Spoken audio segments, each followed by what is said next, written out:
Can one choose their own minhagim, halachah, or from Ashkenazi to Sepharadi and vice versa? And if so, how can we reconcile that with the idea of Mesorah? Does that put Judaism at risk of being some sort of free-for-all buffet?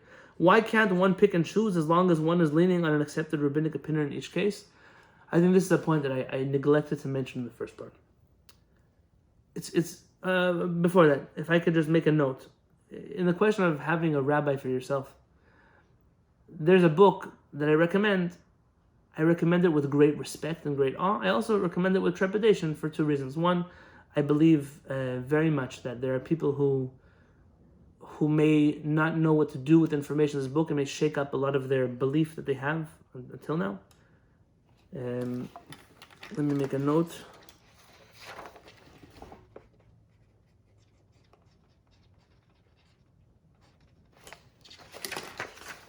Also, because there are some people, I don't consider them to be the mainstream, but some people who came out of that Beit Midrash who've made it their life's mission to hurt me personally and people in my Kehillat personally.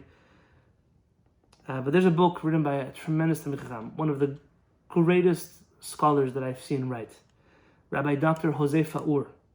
And you can accept and not accept whatever it is that you don't accept. But he has a fascinating work called Horizontal Society, in which he explains very clearly, and that's obviously a lot of reading. There are shorter essays that he wrote about this, about Judaism being set up as a horizontal society, not as a vertical society. We don't follow people, we are equal. Moshe Rabbeinu, Am Yisrael, we're the same here. Yes, one may have spoken to HaKadosh Baruch Hu, but not on top of us. We don't follow people, we are not submissive to people, we are part of a living Jewish tradition that is the nation of Israel. I highly recommend for those who can and are willing to buy the book. It's an expensive book, but it will change your life for the better, in my opinion. So now when it comes to picking and choosing, I believe that comes again with a misunderstanding of the notion of halachah. Halachah is a codified and clear legal system put in force by HaKadosh Baruch Hu, codified by Chachmei Yisrael, and accepted as binding by the Jewish people. The Jewish people are a nation, an independent nation. No matter where we are an autonomous nation in exile. Only the Jews who don't understand what it means to be Jewish, and I'm speaking to many Orthodox Jews in the world, see it as a blessing that we are no longer an autonomous nation, that we're so easily assimilated. Not assimilation as in how you hate on the Reform people. I'm not from that camp that hates on Am Yisrael like that.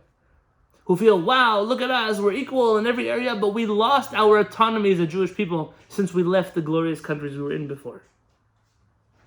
Halachah is not a smorgasbord. It's not I pick this, I take that, I do this, I do that. There's a national Jewish law, as put into effect by the Torah, ruled by the Talmud, codified by the Rambam, and then later, as we mentioned, with Maran.